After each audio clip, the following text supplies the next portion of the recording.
Olá, seja bem-vindo e bem-vinda ao programa UFO no Plural. Hoje vamos falar sobre diabetes. Um relatório publicado pela Organização Mundial de Saúde apontou que desde 1980 o número de pessoas diabéticas quadruplicou, principalmente em países em desenvolvimento. São aproximadamente 422 milhões de pessoas com diabetes até 2014. Para falar sobre o assunto, eu converso com a biomédica e professora da UFO, Ana Paula Coelho Balbi, e a médica endocrinologista doutora Tassiana Maia Feibelman. Obrigada pela presença de vocês aqui no programa UFO no Plural. A gente aqui agradece. Obrigada pelo convite. Doutora Tassiana, vamos explicar para o público que nos assiste primeiro um pouco o que é a doença de diabetes. A diabetes tipo 1, o que seria ela? Diabetes tipo 1, diabetes em geral é quando você tem uma deficiência ou da ação da insulina ou da quantidade de insulina no corpo. Quando você tem uma deficiência da quantidade, é o diabetes do tipo 1, não tem insulina. E quando você tem insulina, mas a insulina não consegue agir, é o diabetes do tipo 2. E a consequência disso é o aumento da glicemia no sangue. E aí, a tipo 2, já vamos especificar com mais exemplos, o que seria para o pessoal entender. Então, a diabetes do tipo 2, ela vai acontecer quando a insulina não consegue agir, porque a insulina, ela abre a porta da célula para a glicose entrar lá dentro. E a glicose é energia para a célula. Então, para a célula ter energia, precisa de insulina para abrir a porta para a glicose entrar.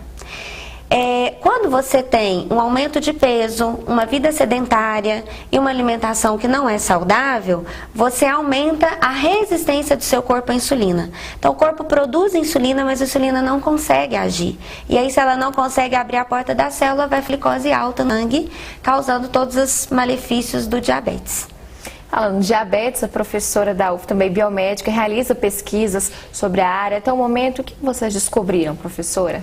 Então, Gislene, a gente tem induzido o diabetes do tipo 1 em animais experimentais. Então, a gente utiliza ratos da linhagem Oyster para fazer os estudos no nosso laboratório. E o que a gente viu até o momento é que se nós induzirmos o diabetes mellitus do tipo 1 nas ratas grávidas, os filhotes dessas mães com 30 dias de idade, que são ratos considerados jovens, eles têm uma redução de 50% da função renal. E quando esses animais chegam com 90 dias, eles alcançam a idade de 90 dias, que são considerados adultos jovens, eles já são considerados hipertensos. Então a gente percebeu no laboratório que a alteração da glicemia durante a gestação, a hiperglicemia materna, ela tem um efeito deletério para a função renal desses animais.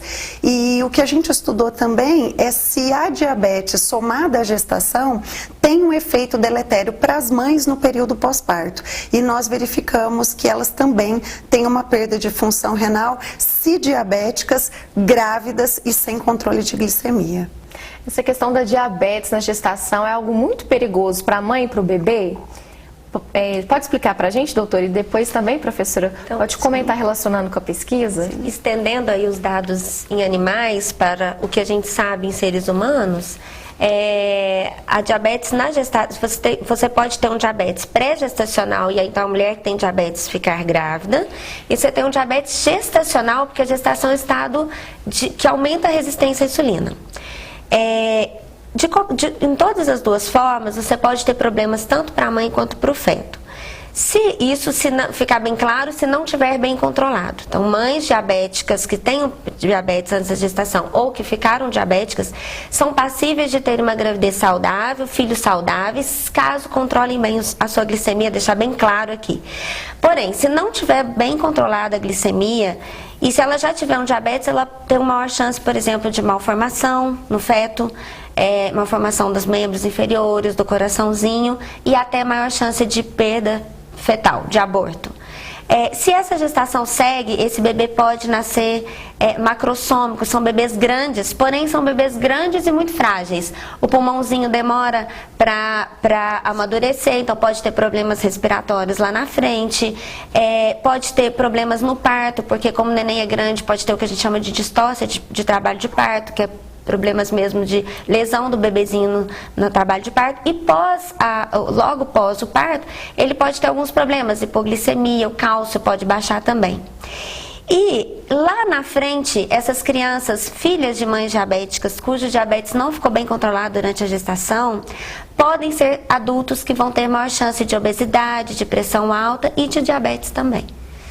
Então é algo muito sério, as mães precisam ficar atentas. E sobre a pesquisa, doutora? Inclusive tudo que a doutora Tassiana disse, né, que é visto em humanos, a gente constata também com os nossos animais, né? A gente vê que se a mãe é diabética, engravida, foi importante o que a doutora Tassiana disse, é importante dizer que os nossos estudos, eles visam inclusive o mau controle da glicemia para a gente ver as repercussões disso para os filhotes e para a mãe no período pós-parto.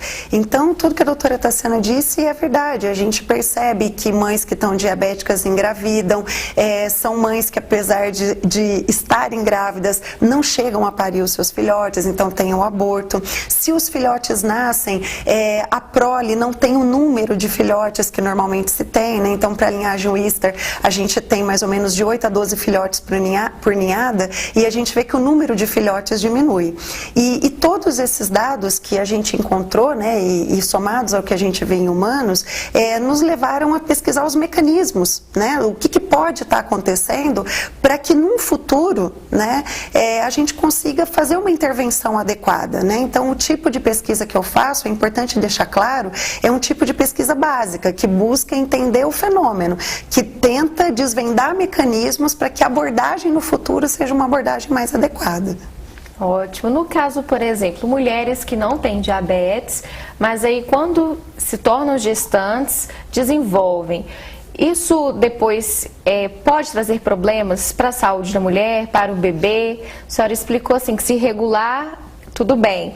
Mas e após? A mulher pode continuar diabética após ter o neném ou não? É apenas dentro do quadro gestacional? Sim, ela pode manter o seu diabetes logo após o parto, mas isso não é comum. Isso é incomum, bastante incomum.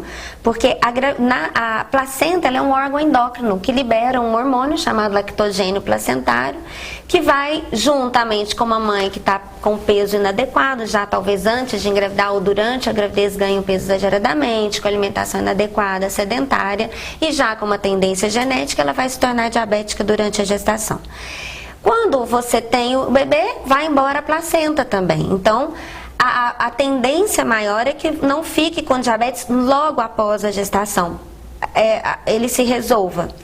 Porém, essa mulher, ela vai ter chance de ter um diabetes gestacional em uma outra gestação novamente, caso ela não se cuide, então ela vai ter que redobrar os seus cuidados. E ela é uma pessoa que pode ter chance de ter diabetes no futuro, né? Normalmente o que a gente faz, 2 meses depois do parto, a gente faz um teste chamado teste oral de tolerância à glicose, para ver se com algum defeito aí no metabolismo da glicose residual, que não diabetes, mas pelo menos um pré-diabetes. E acompanha ela anualmente e aconselha, né, a mudar o estilo de vida, porque o diabetes que ocorre depois da gestação vai ser o diabetes do tipo 2, e ele é completamente prevenível.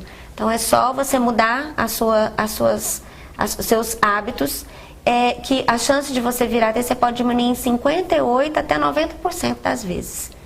Professora, explicou que faz uma pesquisa básica para compreender o fenômeno. De que forma que essa pesquisa pode trazer contribuições, por exemplo, para o tratamento da doença, como a doutora disse, quando é esse tipo específico que é tratável?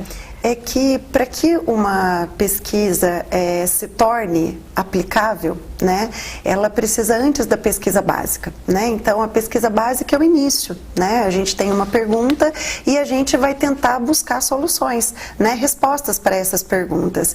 E o interessante da pesquisa, que eu costumo sempre falar para os meus alunos, é que mais do que responder as nossas perguntas, é que ela vai fomentar mais perguntas, né? Então a pesquisa básica ela serve para desvendar um fenômeno, para desvendar um mecanismo. Então, entendendo o mecanismo daquela doença, da ação do hormônio, o porquê que aquele indivíduo, se é diabético, ele pode ter uma complicação que é renal, uma complicação que é oftálmica, uma complicação que é neurológica, a gente precisa desvendar o fenômeno para poder fazer a abordagem. Então, a gente espera que com as várias pesquisas que são feitas, várias pesquisas básicas que são feitas na área, a gente contribua no futuro para que uma intervenção melhor seja feita, não só para o entendimento do que é a doença, doença, mas também para explicar como as suas complicações acontecem, para que elas possam ser evitadas, né? E se uma vez diabético, que a gente possa melhorar a qualidade de vida desse paciente. Então a gente espera que com as pesquisas que são feitas, né, as pesquisas básicas, que a gente consiga contribuir para tudo isso que foi mencionado.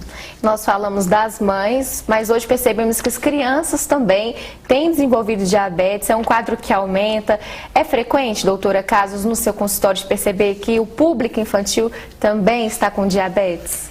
Isso tem sido muito falado, né? Mas aí a gente tem que separar as coisas. A criança e o adolescente, o diabetes mais comum nessa população é o diabetes do tipo 1. Nesse tipo de diabetes, não há forma de você prevenir. Então é importante a gente dizer isso, porque muitas vezes chegam as crianças, os adolescentes com diagnóstico, e aí os pais se culpam. Ah, mas eu dei muito doce, eu não dei uma alimentação tão saudável. Lógico que isso não deveria ter acontecido, mas não foi por isso que ele se tornou diabético. Ele se tornaria diabético independente caso o diabetes dele for do tipo 1, onde o organismo reconhece, passa a não reconhecer as células do pâncreas que produzem insulina como próprias dele e começa a produzir um anticorpo para destruí-las. Então, uma vez que destruiu as células que produzem insulina, não há mais insulina e a criança se torna diabética. Esse tipo de diabetes, apesar de não ser prevenível, está acontecendo um fenômeno que ele tem aumentado em incidência.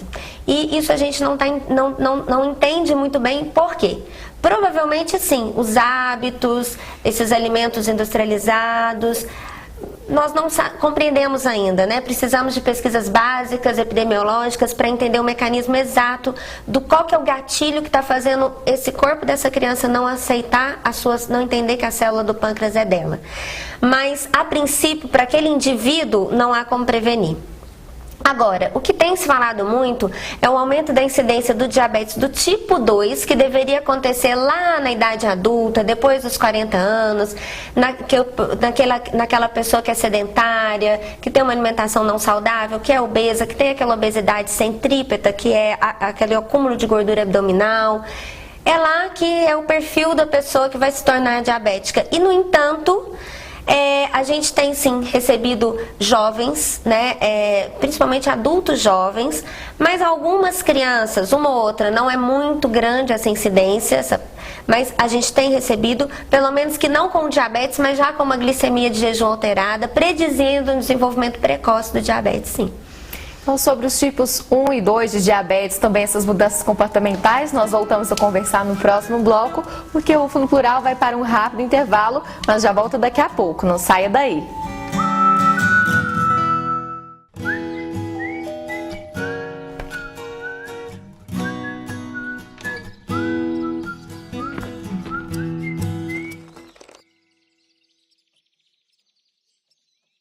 Nossa, do jeitinho que eu imaginava. Ele vai ajudar na construção da primeira etapa da Unidade 2 do Hospital do Câncer em Uberlândia. Ajude você também. Ligue 0800 34 2062 e doe.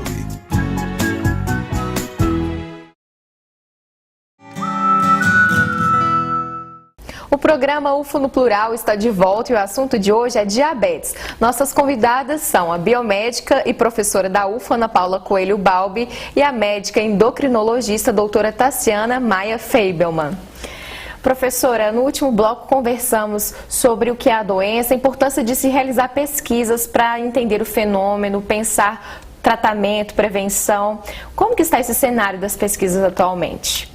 Na verdade, eu gostaria inclusive de deixar registrado a experiência que eu tenho também com projetos de extensão que a gente vem fazendo, né? Então, somados aos projetos de pesquisa que a gente desenvolve no laboratório, surgiu a ideia de desenvolver alguns projetos de extensão, né? Levando o que é construído dentro da universidade, pelo menos para mais próximo da comunidade. E com relação ao que a doutora Tassiana estava dizendo, né, a respeito dos maus hábitos alimentares, sedentarismo, que são fatores de risco para o diabetes mellitus do tipo 2, é curioso curioso que a gente percebeu tudo isso num projeto de extensão que a gente vem desenvolvendo nas escolas. Então esse projeto ele tem o nome de Diabetes em Jovens, Conhecer para Evitar, onde a gente leva para as escolas de ensino fundamental, do 5º ano do ensino fundamental, esclarecimento sobre a doença. Mas antes da gente fazer as palestras, a gente passa um questionário para esses alunos, né, sobre os hábitos alimentares, prática de atividade física. E o que a gente tem visto nas escolas é que realmente as crianças nessa faixa etária, né, que são por volta de 10 a mais ou menos 14, em 15 anos de idade, estão se alimentando cada vez mais de forma inadequada e estão cada vez mais sedentárias, né? E um dado que não é novidade para todo mundo, elas estão cada vez mais tempo na frente dos computadores, celulares, redes sociais, né? Em detrimento da prática de atividade física. Então, embora a incidência da doença a gente não tenha percebido, né, de uma forma tão evidente nessa faixa etária, eu acredito que num futuro próximo essa incidência possa aumentar, né? Justamente por conta desses maus hábitos alimentares. Então, os projetos de pesquisa de pesquisa básica visam a pesquisar os mecanismos, né? E os projetos de extensão que a gente tem feito na área nos confirmam que esses hábitos estão realmente inadequados, né? Então é preciso ficar atento para poder fazer uma prevenção adequada da doença, no caso diabetes mellitus do tipo 2. Esse projeto de extensão, ele é realizado aqui em Uberlândia. Quando que ele começou? Já tem uma previsão de término? Ele já vem acontecendo, né? Ele tem o apoio da Pró-Reitoria de Extensão aqui da Universidade Federal de Uberlândia. Ele teve início em abril, né? Mas as visitas nas escolas começaram principalmente no mês de agosto e elas estão acontecendo. A gente pretende fazer essas palestras até dezembro, mas como esse projeto ele também estava em andamento no ano passado, a gente pretende continuar. Certo. Doutora Tassiana, é importante escolas, instituições, várias organizações ajudarem nesse trabalho de conscientização, de melhorar os hábitos alimentares, também deixar o sedentarismo de lado, trabalhar mesmo com essa questão da prevenção de diabetes? Eu acho que é fundamental, né? Porque não adianta a gente falar, saber, ter o conhecimento, falar, e isso não chegar na sociedade. É isso que a doutora Ana Paula tenta, né, fazer com os seus projetos de extensão. Eu fiz também no meu projeto de doutorado, a gente avaliou a puberdade em crianças na idade escolar. E juntamente com isso a gente avaliou hábitos alimentares também, peso, cintura, proporção de gordura corporal, percentual de gordura corporal. E a gente encontrou as mesmas coisas, isso se repete, né? No meu trabalho não foi em Uberlândia, foi em Uberaba, e cerca de 35% das crianças e adolescentes já tinham ou sobrepeso ou obesidade, né? Então imagina crianças muito jovens, isso realmente vai repercutir, não repercutindo agora, vai repercutir na idade adulto e jovem ainda. Então, como que a gente consegue levar esse conhecimento? Onde que a criança está? Na escola. Né? Então, eu acho que na escola é o lugar, sim, de fazer isso. Existem alguns projetos de escolas, por exemplo, de fazer atividade física todos os dias, de escolas integrais, onde, né, você tem essa atividade física para essas crianças. Algumas escolas eu percebi que tem um lanche saudável. Algumas escolas particulares não tem mais a cantina, então a escola mesmo que fornece o lanche monitorado por uma nutricionista. Eu acho que além dessas ações de conscientização, de palestras e ações na área legislativa também, né, de não permitir que a indústria coloque tanto sal, tanta gordura, tanto comercialista faça tanta propaganda de alimentos não saudáveis. E uma coisa, puxando aí a deixa da fala da doutora, a questão dos computadores, dos tablets, da televisão. o que eu vi na minha pesquisa é que à medida que vai passando das crianças pequenas para as crianças maiores, o tempo de sedentarismo de televisão, de computadores, de mídias eletrônicas vai aumentando e o tempo de atividade física vai diminuindo, né? Então, alertar os pais de que a Organização Mundial de Saúde, ela preconiza no máximo 2 horas por dia de qualquer mídia eletrônica, incluindo a televisão. Eu sei que é difícil, mas não é impossível. Muito bacana. Então, são mudanças comportamentais que podem ajudar também na prevenção de diabetes. E tem muitas pessoas que já têm a doença, doutora, mas às vezes nem sabem. Quais são os principais sintomas? Então, os principais sintomas do diabetes é aumento da quantidade e da frequência de urina, de ir ao banheiro para fazer xixi. Com isso desidrata, então aumenta a sede, uma sede intensa, um emagrecimento sem um motivo aparente, sem estar fazendo uma dieta, e juntamente o aumento da fome, porque o corpo com diabetes, o paciente com diabetes está em catabolismo, em destruição do seu corpo, então o corpo manda ele comer mais, então uma fome, aumento da fome também, e uma fraqueza importante, uma dinamia, uma fraqueza, uma falta de ânimo. E nos adultos, principalmente, que o diabetes normalmente já está há 2, 5, 10 anos, o excesso da glicemia começa a turvar, dá uma turvação visual, uma dificuldade para enxergar. Então, normalmente são esses os sintomas de alerta. No entanto, lembrar que a cada 2 diabéticos não sabem que tem a doença, do tipo 2, né? Então, as pessoas que têm fatores de risco, têm mais de 40 anos, são sedentários, são obesos, devem sim fazer o seu check-up, não aguardar os sintomas, porque muitas vezes na hora que já tem sintoma, as complicações crônicas já se instalaram, e aí vai ser mais difícil de conseguir. O controle a gente consegue, mas é mais difícil a gente conseguir um resultado bom, né, uma prevenção dessas complicações. Então ficam essas importantes dicas para todos nós estarmos atentos. E os projetos de extensão, professora, ajudam nessa questão também? Às vezes a população, não só as crianças, mas as famílias desconhecem que possa ter a possibilidade de casos de diabetes na família. Os projetos de extensão ajudam nessa popularização do conhecimento sobre a doença? Eu acredito que sim, porque num primeiro momento, com esse projeto de extensão em específico que eu comentei aqui, a gente faz uma abordagem inicial com as crianças, né? E é curioso que o que a doutora Tassiana disse, a gente também constatou no projeto. Se a gente avalia do 5º ao 9º ano, né, a ingestão alimentar, a qualidade da ingestão de alimentos, ela piora em direção ao 9º ano. Então, do 5º ao 9º ano, quanto mais avançada é a idade da criança, pior são os hábitos alimentares. E com relação às mídias eletrônicas, a gente também viu que do 5º ao 9º ano, né, as crianças, né, que têm 14, 15 anos de idade, elas passam mais tempo na frente dos computadores, das redes sociais, então isso é verdade. A tendência com o passar do tempo é piorar, né, e com isso também aumentar as chances para o desenvolvimento de diabetes tipo 2. Então, num primeiro momento, a abordagem é feita com as crianças, mas nós temos também como objetivo do projeto levantar os dados, né, junto a essas crianças via questionário e depois fazer uma reunião com os pais e mostrar os dados que foram levantados, né?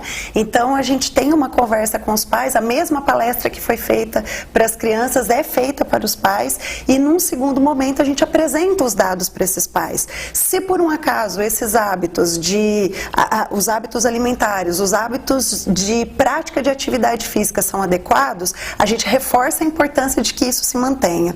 Caso esses hábitos sejam inadequados, a gente reforça a necessidade de mudança desses hábitos. Então a abordagem não é feita só com as crianças, é feita com os pais, com a família. Então é importante essa questão do exemplo, não basta o adulto apenas falar para as crianças o que fazer, mas eles também precisam agir para dar esse exemplo. Sim, com certeza. É claro que a gente espera que essas crianças também possam levar para suas famílias esse conhecimento, né? Que a gente não espera que mude de uma hora para outra, mas a gente acha que aos poucos, se a gente fizer projetos de conscientização, né, levar a educação sobre a doença para as escolas, a gente possa diminuir a incidência. Doutora, nós falamos que, vocês comentaram, tem várias pesquisas que apontam que as crianças estão utilizando mais esses aplicativos, gastando mais tempo com a tecnologia. Seria então uma estratégia utilizar dessas novas tecnologias para trabalhar essa questão da doença com as crianças, as formas de prevenção, o que elas são, aproveitar, já que o contexto é esse, então utilizar essas ferramentas como estratégia? Acho que sim, eu acho que sim, porque vamos dizer assim, se você não pode vencê-los, junte-se a eles, né? Então, lógico que diminuir o tempo de mídia é importante, mas usar a mídia como ferramenta para prevenção, sim, existe.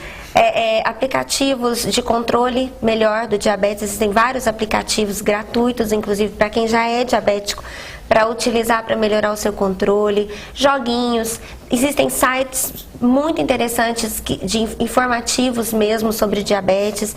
Eu acho que isso até são projetos que podem até ser acrescentados aí no futuro, né? Mas é muito importante. E uma coisa que foi comentada e que é muito importante reforçar, criança vê, criança faz. Né? Então, o que a gente, na nossa prática, o que a gente vê muito é que os pais cansam. E o diabetes, ela é uma doença que ela é para sempre. Não é uma gripezinha que você cansou de acordar à noite com a criança e depois daqui uma semana tá tudo bem. Não, o diabetes ele é para sempre, ele é um desafio todos os dias. E muitas vezes a criança vai crescendo, tornando mais independente, os pais falam, doutora, mas eu já falei que a comida que ela pode é essa, eu já falei que ela tem que fazer atividade física. E aí você olha para a mãe, para o pai, tá desse tamanho, tá obeso, né? E muitas vezes compram comidas diferentes para a criança e para o resto da família. Ah, mas ela come a bolacha recheada do irmãozinho, tadinho, que ele não come, ele é magrinho.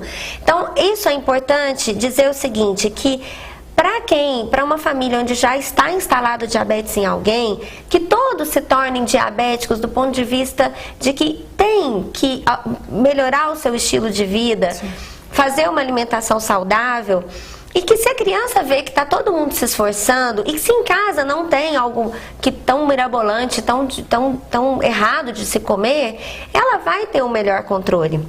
Mas é preciso do apoio da família, né? Do apoio e do exemplo. Então não adianta também a gente falar para a criança não ficar na mídia social, na mídia digital, e você ficar, né? Então assim, tem que ter aí uma congruência, uma igualdade e com isso, com o apoio da família, é possível que a gente consiga um melhor controle. Também que aqui a gente falou muito de prevenção, mas existe a prevenção secundária. Uma vez que já tem diabetes, vamos controlar, porque é possível que a gente evite as complicações crônicas, que são devastadoras. Professora, e no caso, as pesquisas, então, que estão em desenvolvimento, ajudam na parte de conscientização e também de pensar o fenômeno. A ideia é sempre continuar pesquisando, aprofundar cada vez mais? Sim. Na verdade, como professora, né, da Universidade Federal de Uberlândia, eu tenho a obrigação de desenvolver ensino, pesquisa, extensão e também agora gestão.